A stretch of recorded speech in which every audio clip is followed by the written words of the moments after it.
이 호적은 유대인과 수리아 중국이 되었을 때 처음 한 것이다. 모든 사람이 호적하러 각자 고향으로 돌아가니 요셉도 다윗의 종교로 갈릴리 나사렛 동네에서 유대를 향하여 베들레헴이라는 다윗의 동네로 그 약혼한 마리아와 함께 호적하러 올라가니 마리아가 이미 잉태하였더라. 거기에서 유대의 세상을 입혀서 처녀들과 한곳 사서 그의 이었으니 이는 여간에 있을 것이 없으리라. 아멘. 예, 오늘은 크리스마스 이브입니다. 내일은 성탄절입니다. 내일도 예배 있어요. 매해 항상 돌아오는 성탄절입니다. 그리고 매해 많은 목사님들이 똑같은 본문으로 설교하십니다. 그래서 저 역시 똑같은 본문으로 설교를 할 것이고 내일도 할 것입니다. 매우 익숙하고 잘 아시고 평생을 들어온 성탄 설교이시지만 그 가운데에서도 성령님께서 주시는 하나님의 세미한 음성을 듣는 은혜의 시간이 되시기를 원합니다. 아멘입니다. 우선 2장 1절에서 3절을 한번 읽어보겠습니다. 시작. 그때에 아우수가 영을 내려 천하로 다 호적하라 하였으니 이 호적은 그리노가 수리아 중독이 되었을 때에 처음 한 것이라. 모든 사람들이 다 호적하라 돌아가네라고 되어 있습니다. 누가복음의 저자인 누가는 예수님의 탄생을 말하면서 가이사 아구스도, 그 사람은 시저입니다. 황제입니다. 그 황제가 그 아우구스투스가 내린 호적 명령에 대해 언급을 하면서 시작을 합니다. 그 당시에 시저, 황제는 힘이 얼마나 센지 모릅니다. 그 황제 손가락 하나에 사람의 생명이 달려 있습니다. 이렇게 하면 살리는 거고 이렇게 하면 죽이는 시대입니다. 황제의 말 한마디면은 천하의 모든 사람이 호적을 하러 고향에 가야 됩니다. 살라면. 그죠? 그 사람, 황제의 말에 엄청난 힘이 있습니다. 그런데 우리 믿는 사람들 2000년 뒤에 우리가 이 말씀을 보면서 황제의 힘이 진짜 그때는 셌구나 라고 생각하면 안 됩니다. 왜냐하면 그 황제가 아우구스투스가 인구를 조사하라는 명령이 역사적인 사실입니다. 이스라엘 실록에 나옵니다. 근데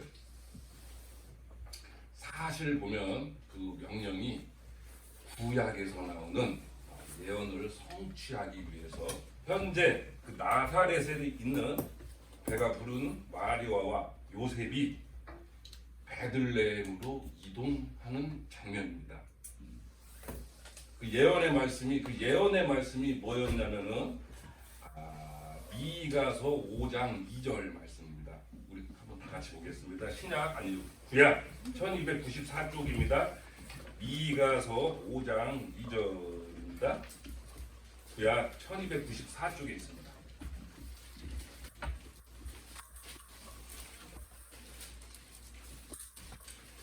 미가서 5장 2절 1294쪽입니다. 다 같이 합독하시겠습니다. 베들레헴 에브라다야, 너는 유다 족속 중에 작을지라도 이스라엘을 다스릴 자가 내게서 내게로 나올 것이라. 그의 근본 상고에 영원히 있느니라. 아멘. 수백 년 전에 어떤 예언이 있었냐면 메시아는 어디에서 탄생한다고요? 맞습니다. 베들레헴에서 탄생합니다. 그런데 오늘 현재 본문 성경을 보면 아시겠지만 마리아와 요셉은 나사렛에 있습니다. 그죠? 그래서 오늘 본문 4절에 보시면 그 나사렛 동네에서 베들레헴으로 이동하는 것을 보면 현재 두 사람은 분명히 나사렛에 있는 거예요. 그죠? 그리고 그 여자는 만삭 상태예요. 그러한 사람들 무슨 수로 그러니까 베들레헴에서 나사렛까지 거리가 160km 정도 된다고 합니다. 160km. 그 사람들, 그 힘든 상황에 있는 사람들 무슨 수로 옮길 수가, 어떤 이유로 옮길 수가 있겠어요? 그런데 하나님께서는 황제 시저의 마음을 움직이십니다. 시저가 명령을 내리는 것입니다. 호적 명령을 내리는 것입니다. 그래서 다 고향으로 갑니다. 그 마리아와 요셉은 얼마나 귀찮겠어요. 그렇죠? 만 사귄 사람이 그 나사렛에서 베들레헴으로 가려면 황제가 명령하니까 살기 위해 어쩔 수 없이 움직이는 거예요. 그런데 그걸 가만히 묵상해 보면 놀라운 이야기입니다. 겉으로 보면 황제의 힘이 세고 황제 그 시저 아우구스투스가 이 세상을 지배하는 것 같지만 사실 가만히 보면 하나님께서 움직이시는 것입니다. 구약의 그 예언을 성취하기 위해서 하나님께서 세상의 통치자를 움직이시는 것입니다. 이 세계를 움직이는 것처럼 보이는 아우구스투스, 되게 유명한 황제입니다. 그 황제. 실은 하나님의 약속의 성취를 위한 도구일 뿐인 것입니다. 이 세계를 진짜로 움직이시는 분은 하나님이십니다. 그래서 우리는 하나님을 볼 줄을 알아야 됩니다. 그런데 대부분의 사람들은 가이사 아우구스투스만 봅니다. 그리고 오늘날에는 미국의 바이든을 봅니다. 중국의 시진핑도 봅니다. 한국 사람들은 윤석열을 보는지 안 보는지는 잘 모르겠는데 그 대통령을 봅니다. 그런데 우리는 믿는 사람들은 오늘 말씀을 통해서 더 높으시는 분, 이 세상을 진짜로 움직이는 진짜 왕을 보기를 원합니다. 그분은 인간의 역사를 살피시고 주관하십니다. 그분은 예수님이십니다. 갈라디아서 4장 4절에 보면은 엄청난 놀라운 이야기를 합니다. 때가 참에 하나님이 그 아들을 보내사 여자에게 낳게 하시고라는 말씀이 있습니다. 하나님이 예수님을 아무 때나 보낸 게 아닙니다. 하나님이 보시고 이때 보내면 되겠다. 그런데 왜 예수님이 2000년 전에 내일이 있었을까요? 로마 시대 때. 가만히 생각해 보면 고대 5대 제국이 있죠. 첫 번째 아수르, 그리고 두 번째 바벨론, 그 다음에 페르시아, 다음에 헬라, 그 다음에 오늘 본문인 로마입니다. 그죠?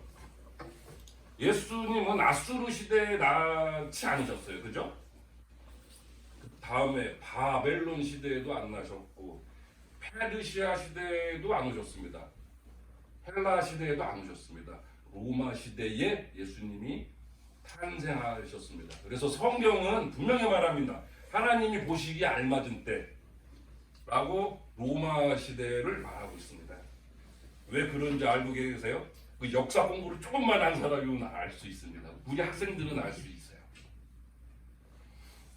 아수르 제국도 또 바벨론 제국도 페르시아 대국도 넓은 영토를 지배했지만 다 지금은 사라지고 없습니다. 그런데 헬라 제국을 만든 알렉산더는 조금 배운 사람입니다. 그 사람 스승이 아리스토텔레스입니다.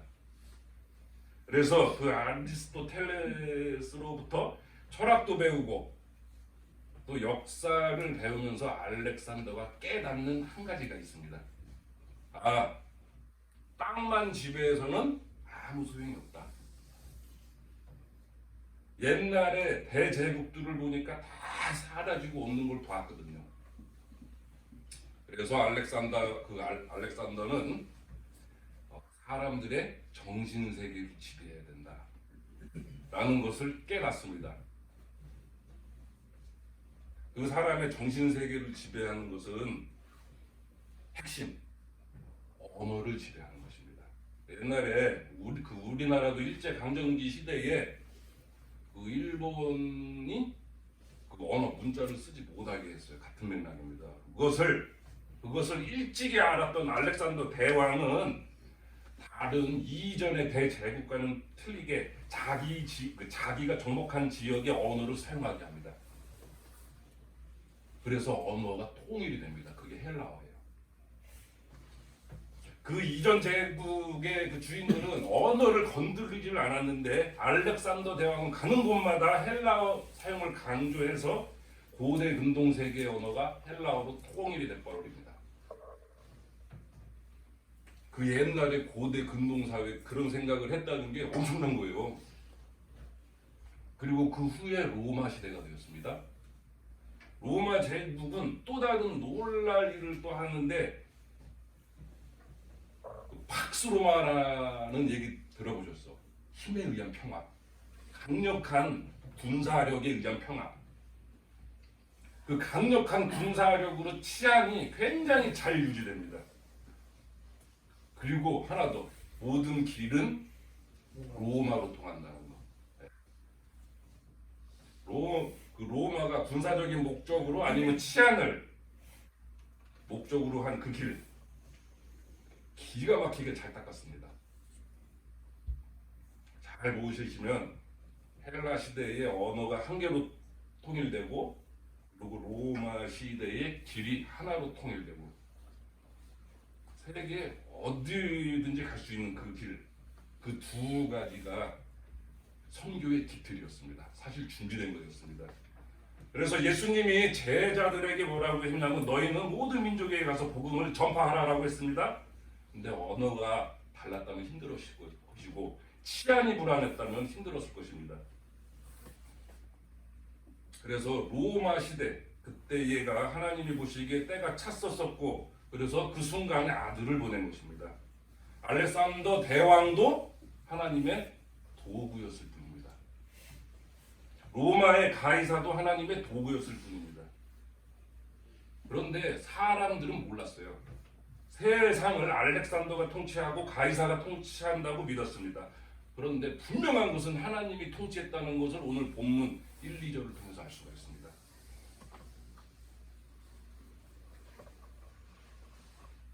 하나님이 어떠한 분인지를 알고 그 분이 역사의 주관자이심을 알고 우리가 항상 하는 기도를 돌아보면 아마 부끄러운 게 많이 있을 것입니다. 예를 들면 한 소년이 집에서 기도합니다. 그래서 엄마가 그 모습을 보면서 기특하게 생각합니다. 그런데 엄마가 걔가 왜 그렇게 간절하게 기도하는지 살짝 옆에서 들어보니까 이렇게 기도하더랍니다. 미국의 수도가 어디죠? 네, 워싱턴이죠. 그런데 이제 그 친구가 그 미국의 수도가 뉴욕이 되게 해주세요. 뉴욕이 되게 해주세요. 뉴욕이 되게 해주세요. 이렇게 기도하더랍니다. 그래서 엄마가 너는 왜 도대체 기도하는 건 좋은데 왜 그런 기도를 하냐? 그러니까 자기가 세계지리 시험을 봤는데 미국의 수도를 뉴욕으로 적어놓았다고 합니다. 역사의 주관자이신 하나님이 자기의 시험 점수를 위해서 그렇게 기도하는 모습을 보면 혹시 저와 여러분이 색깔만 틀리지 본질은 그렇게 기도하는 거인지 아닌지는 잘 모르겠습니다. 종교 개혁자 루터는 하나님을 하나님 되게 하라 라고 그랬습니다.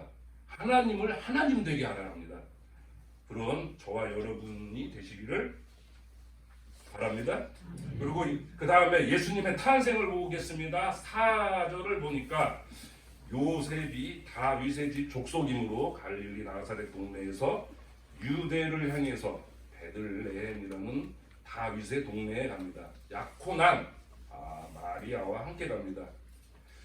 그쪽에서 예수님의 탄생과 관련된 모든 중요한 정보가 다 나옵니다. 다윗의 후손, 예수님은 다윗의 후손으로 오도록 예언되어 있습니다. 그리고 나사렛 사람이라고 칭함을 받게 되어 있습니다. 그리고 베들레헴에서 탄생하도록 되어 있습니다. 그리고 여인의 몸에서 나게 되어 있습니다. 다 예언의 성취입니다. 특별히 베들레헴이라는 지명이 참 의미심장합니다. 베들레헴. 그 베들레헴이라는 곳은 미가 예언자의 성취. 미가서 예언의 성취일 뿐만이 아니라 베들레헴의 뜻이 뭐냐면 떡집이라는 뜻입니다. 떡집이요. 뭐 생각나는 거 없으세요? 떡집. 예, 맞습니다. 예수님이 나는 하늘에서 내려온 떡이라고 그랬습니다. 굉장한 의미가 있는 것입니다. 하늘에서 내려온 떡이 떡집에서 나신 것입니다. 그리고 그분은 누구의 아들로 태어났죠? 요셉. 그 요셉의 직업이 뭐였죠? 목수였습니다. 예수님도 공생애를 시작하기 전에 아마 목수 생활을 하셔야 됐었을 것입니다. 근데 이게 우연일까요? 목수의 아들인데 그 환경, 그 예수님이 처한 환경 속에서 하나님의 섭리가 숨겨져 있습니다. 평생 동안 그 당시 목수면 가장 많이 만지고 사는 세 가지가 있었을 것입니다. 그게 뭐예요? 그게 뭘까요? 나무, 그다음에 못, 그리고 망치겠죠. 그죠? 그런데 가만히 보면은 그 세 가지가 예수님하고 관련이 됩니다. 십자가는 스댕으로 만들어졌나요?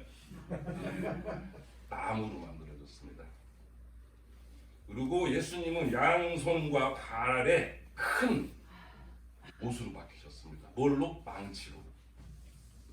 아마 모르긴 몰라도 예수님이 하나님의 아들이니까 성장하면서 목수일 하시다가 일하시다 말고 아마 큰 못을 자기 손에다 대봤을 것입니다. 내가 이렇게 못 박히겠구나라고 아마 했을 것 같아요. 예수님이 하나님의 아들이시니까. 이 모든 사실들이 놀라운 것입니다. 이 모든 것이 우연이 아닙니다. 하나님께서 장차 아들을 십자가에 못 박히게 하실 것인데 목수의 아들로 태어나게 하셨습니다. 그리고 구약의 인물 중에 모세를 한번 생각해 보면 하나님의 그 모세를 아무 데서나 성장하게 하지 않으셨습니다. 갈대 상자에 그 모세의 엄마가 아이를 태워서 태바죠. 뛰어보내는데 강물이 흘러 가서 하필이면 다른 사람이 아니라 공주의 발 앞에 멈춥니다. 그래서 모세는 이집트 왕자로 성장하게 됩니다. 그런데 이게 우연일까 생각해 보게 됩니다. 그 가운데 하나님의 섭리가 있습니다. 모세가 이집트 왕궁에서 자랐기 때문에 실은 그 당시 바로 황제와 사촌 형제이기 때문에 가능해지는 일들이 있습니다. 그 출애굽기에 보면은 그 모세가 왕궁을 자기 집 드나듭니다. 만납니다. 바로. 이거 가만히 생각해 보면은 제가 용산에 가서 대통령 만나자고 하면은 대통령이 저 만나 주겠어요? 똑같은 위치입니다. 그 옛날에 황제를 만나러 왔다, 바로를 만나러 왔다라고 하면 누가 만나 주겠어요? 아마 입구에서부터 아마 죽였을지도 몰라요. 그런데 황제가 왜 모세를 만나주죠? 형제니까, 같이 컸으니까. 이거 가만히 생각해보면 놀라운 일입니다.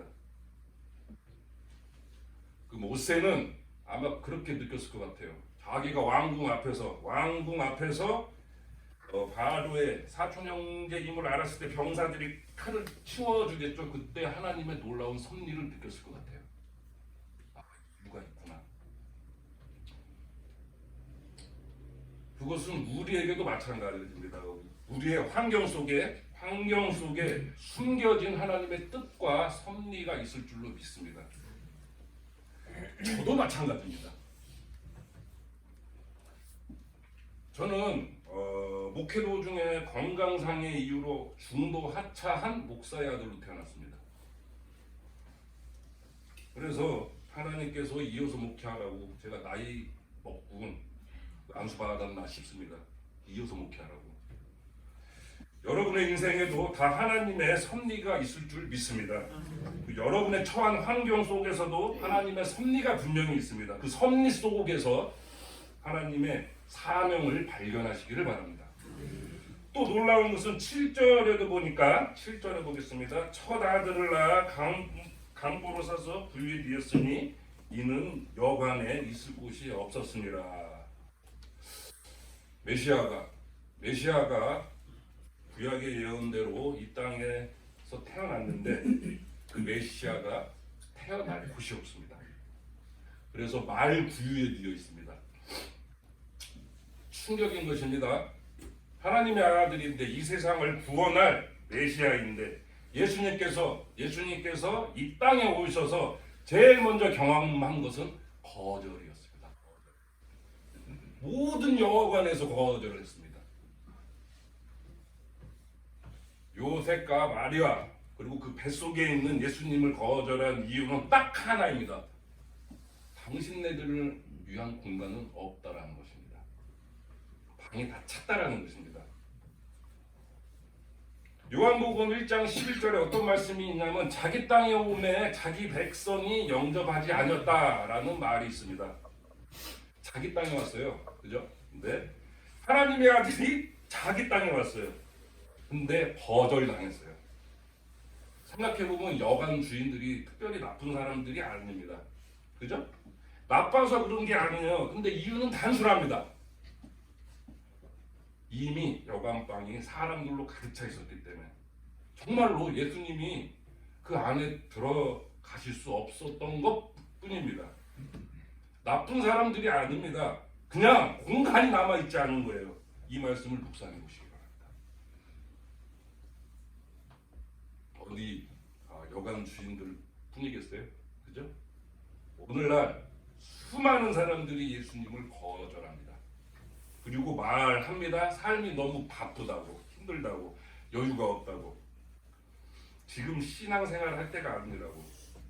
그게 무슨 말이냐면 내 삶에 예수님이 들어올 공간이 없다고 말하는 것이 첫 번째 성탄 전날에 여관 주인이 했던 말과 정확하게 똑같은 이야기입니다. 나쁜 사람들이 아니라니까요. 그죠? 그냥 공간이 없는 거예요. 이미 다른 걸로 가득 찬 거예요.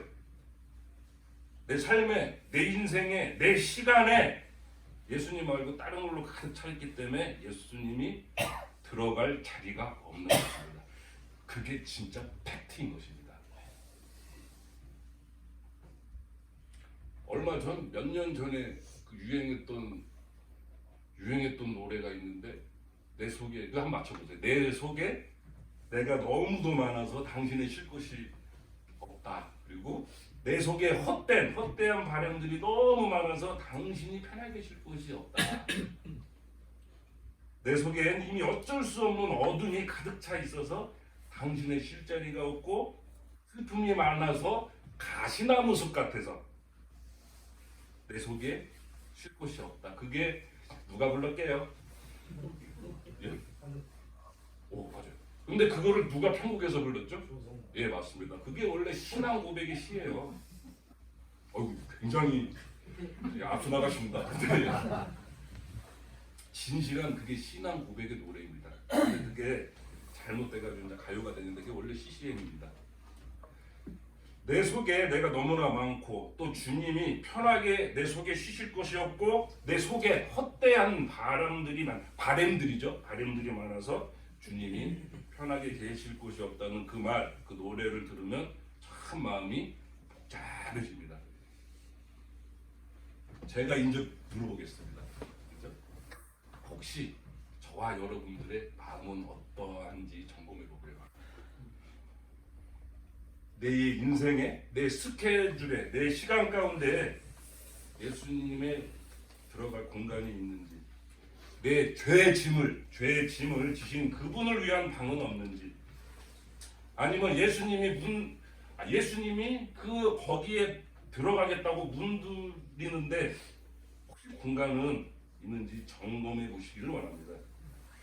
혹시 여관 주인처럼 24시간의 삶이 나의 것으로 가득 차 있어서 주님이 들어가실 공간이 없는지 점검해 보기를 원합니다. 우리의 인생 계획에 내가 즐길 것은 있고 또 내가 일할 공간도 있고, 그런데 십자가에 못 박히신 예수님을 위해서는 들어갈 자리가 없다는 것, 그것은 한마디로 정리하겠습니다. 참 비극적인 신앙생활을 하고 있다라는 것입니다. 그러면 이미 들어가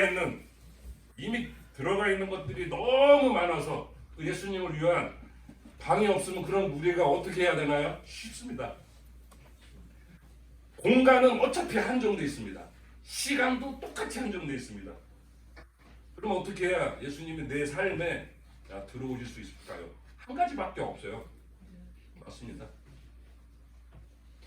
먼저 방을 차지하고 있는 것들을 내보내지 않고는 예수님이 들어갈 자리가 없습니다.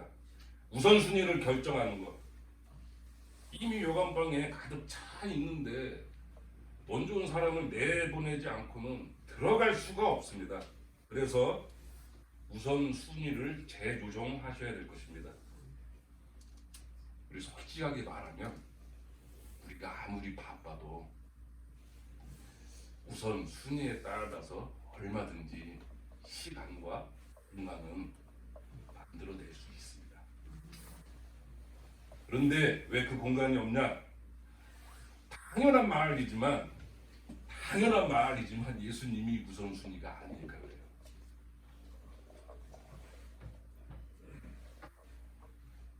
솔직해지셔야 됩니다. 루터가 아까 전에 말한 루터가 하나님 되게 해라고 했습니다. 우리 모두도 예수님 되게 하기를 원합니다. 원래 인생의 지혜가 뭐냐면 동일한 공간에 많이 담으려면 작은 것부터가 아닌 큰 것부터 담는 거예요. 그 일 좀 해보신 분들은 아시겠지만 포대에 모래 같은 작은 것들을 먼저 채워 놓으면 안 돼요. 많이 담으려면 큰 것부터 먼저 채워 넣고 그 다음에 채워 넣는 거예요. 웬만하면 다 채워집니다. 작은 거를 먼저 넣으면 절대 나중에는 큰 것을 못 넣습니다. 우리 인생들 가운데 짜잘한 거, 조그만 거 먼저 넣다가 나중에 예수님이 못 들어가실 수 있습니다. 뭐가 인생의 지혜냐면 큰 거부터 먼저 넣는 것입니다. 예수님 되게 하시기를 바랍니다. 그런데 놀라운 사실 한 가지가 있습니다. 이 세상은 예수님을 위한 방을 준비하지는 않았지만 예수님은 우리를 위해서 방을 준비하십니다. 요한복음 14장 1절에 보면 이렇게 되어 있습니다. 제가 읽겠습니다. 너희는 마음에 근심하지 말라. 하나님을 믿으니 또 나를 믿으라. 내 아버지의 집에 거할 곳이 많도다. 내가 너희를 위해서 그게 방입니다. 거처를 예비하러 가노니. 예수님이 너희들을 위해서 방을 준비하신답니다. 미안하지 않아요? 네? 맨날 시간이 없다고, 맨날 내 인생이 바빠서 주님께 그 시간이 없다고 하는데 예수님은 우리를 위해서 공간을 지금도 준비하고 계십니다. 내 인생에, 내 삶에서 한정된 시간에서 예수님을 위한 방을 먼저 내어드리기를 원합니다. 예화 하나 소개해드리겠습니다. 이 이야기는 실화인데 1977년에 있었던 일이랍니다. 가이드 포스트라는 잡지 있고 또 다이제스트 그 유명 잡지에 나왔던 실화랍니다. 랄프라는 소년이 있었답니다. 그 랄프는 정신지체아였답니다. 그래서 어느 날 성탄절을 맞아서 교회에서 연극을 준비하는데 모든 학생들에게 배역이 다 같지만 그 랄프에게는 마땅히 맡을 배역이 없었다고 합니다.